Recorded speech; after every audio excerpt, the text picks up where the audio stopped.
Bienvenidos a Existeando, hablando de dignidad humana, este proyecto del Colegio Iberoamericano de Estudios Existenciales y Humanísticos desde el Centro Histórico de la Ciudad de México. Como todos los miércoles, yo soy Marco Antonio Peñuela Olaya y es para mí realmente un gusto inmenso coincidir una vez más, una semana más, con ustedes que son el verdadero motor de que Existeando siga produciendo estos programas. El día de hoy tenemos un tema desconocido para la mayoría, pero de altísima repetibilidad en el campo humano. Y es lo que se ha denominado como el síndrome del impostor. Si quieres saber más a este respecto, como cualquier otro de nuestros programas, solamente búscanos en nuestras redes, búscanos a través de nuestro canal y seguramente que te vas a encontrar con una enorme cantidad de información que ya hemos generado a través de Existeando, hablando de dignidad humana. Cuando escuchamos la palabra impostor, siempre viene a nuestra memoria aquel que es sin ser, aquel que se convierte en otro, aquel que se comporta como otro, que carece de un ser genuino o de ser un ser genuino y habitualmente hace las veces de otro, aun y cuando no tenga ni su experiencia, ni sus habilidades, ni sus capacidades.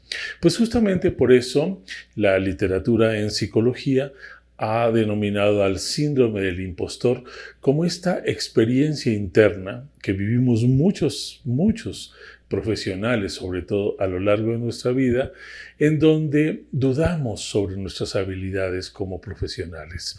De repente está uno en un hospital y uno dice, sí sabré lo suficiente, sí habré estudiado lo suficiente, sí me podré quedar solo en una consulta externa y recibir a todos los pacientes que vienen para conmigo. Esto nos puede ocurrir en cualquier cantidad de profesiones, nos puede ocurrir en contaduría, en derecho, en administración. Y esto evidentemente nos habla de un problema de confianza interna, de la capacidad que tenemos que tener de aprender a reconocernos a nosotros mismos a través de nuestras acciones y a través, obviamente, de nuestros conocimientos. Muchas personas incluso se ven muy solventes y hacen una serie de reflexiones e incluso sugieren cosas. Sobre todo en las redes sociales es muy frecuente que remedios para tal cosa y remedios para tal otra, y uno trata de imaginar hacerlos y resulta que no son tan eficientes como aparentemente se había dicho. En el caso específico del síndrome del impostor, recordemos que la palabra síndrome significa la conjunción de muchos elementos para llevar un rol o una característica, ¿no? No es uno solo o un solo indicador y ya con esto tenemos el síndrome, se tienen que dar varios aspectos. Muchas personas que tienen este trastorno o que lo han vivido en algún momento de su vida se sienten inseguros, se sienten temerosos, creen que lo que están haciendo no es suficiente, creen que por mucho que los demás les reconozcan la acción, el trabajo, todo lo que ellos hacen, no es suficiente para que los demás se sientan bien. Entonces, ¿qué va a pasar? Va a afectar nuestro autoconcepto, va a afectar nuestra autoestima y obviamente la relación con el entorno y con nosotros mismos. ¿Cuáles serían las principales características del síndrome del impostor? Primero, pérdida de la confianza, muy importante, porque no sé si lo que voy a hacer y a decir es lo que realmente procede en ese momento. El segundo, muy importante, desconfiar de mis habilidades. Ya estudié, ya me preparé, estoy listo y a la hora de ejecutar no tengo la claridad o no tengo la habilidad y entonces me empiezo a angustiar, se me olvidan las cosas, empiezo a sudar, empiezo a sentirme angustiado y lo peor del caso, tengo olvidos recurrentes después de que había pasado 2 o 3 o 4 días estudiando y preparándome y empieza la conferencia que estoy dando, se supone que soy el experto, después de que escuchan mi currículum, pues obviamente todo el mundo dice, él debe saber mucho y cuando empiezo a hablar me angustio, se me olvidan las cosas. A veces estoy viendo en la propia presentación ahí los contenidos y los que están al lado mío me dicen así como, pero lee, con que leas es suficiente. Y me empiezo a sentir fraude, me empiezo a sentir que lo que digo es absurdo, es necio y me empiezo a sentir profundamente devaluado y con ganas de salir corriendo a donde nadie me pueda juzgar ni criticar. ¿Cuáles serían algunas estrategias para poder reconocer qué me ocurre y qué puedo hacer frente a las circunstancias cuando pasa? La literatura recomienda 3 cosas importantes. La primera es cómprate un cuaderno, una libreta bonita, agradable, solo para ti, y coloca habitualmente cuáles fueron los logros que tuviste durante esta semana. Pude dictar una clase, pude dar una consulta, logré resolver algún conflicto, asesoré a una empresa, en fin, lo que hayamos hecho. Luego vamos a decir qué herramientas utilicé.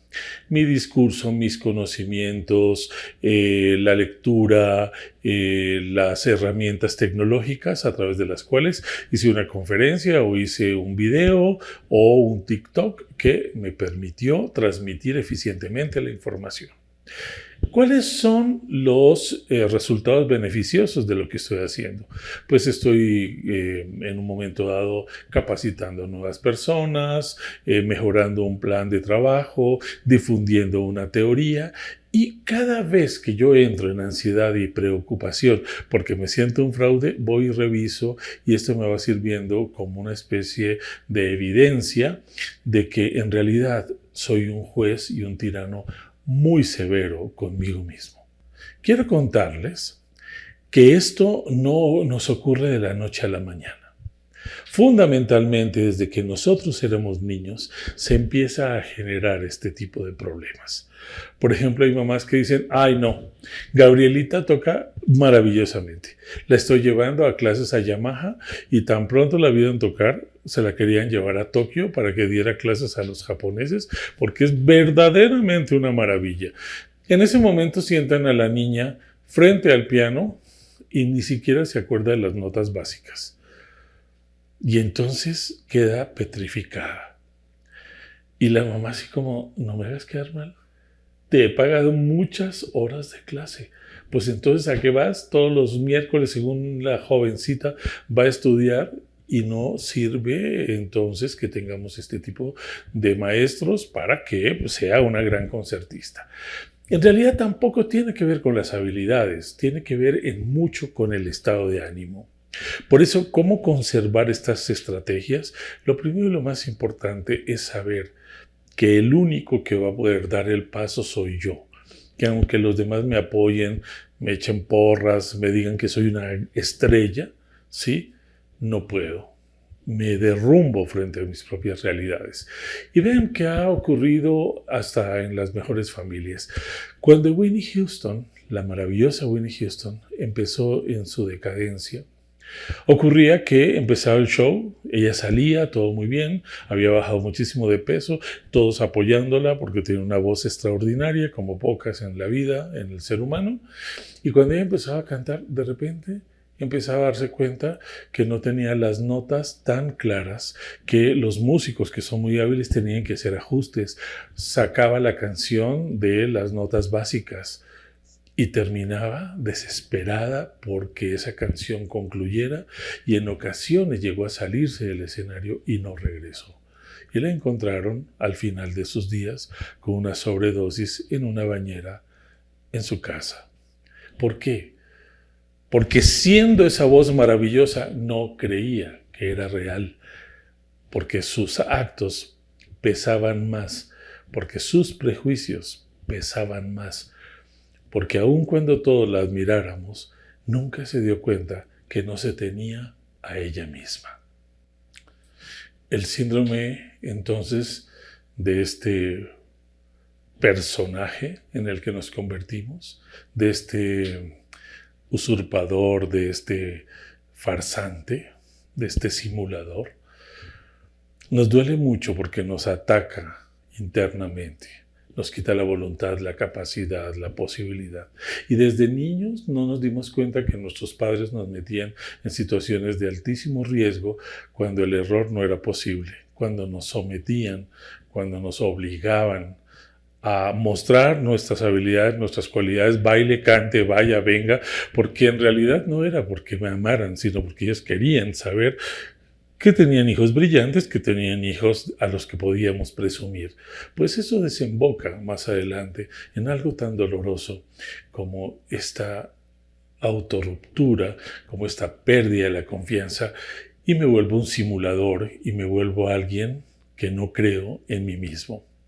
Por eso es muy importante que te des cuenta que la primera persona con la que te tienes que sentir muy fuerte es contigo mismo y que la relación más poderosa en la vida es la relación contigo mismo.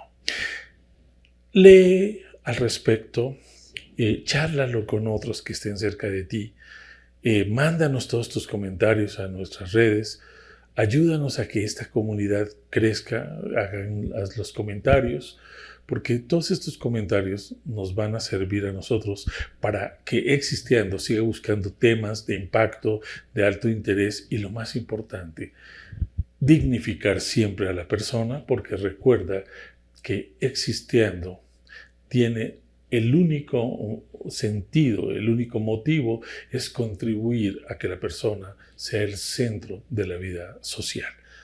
Existiendo, hablando de dignidad humana.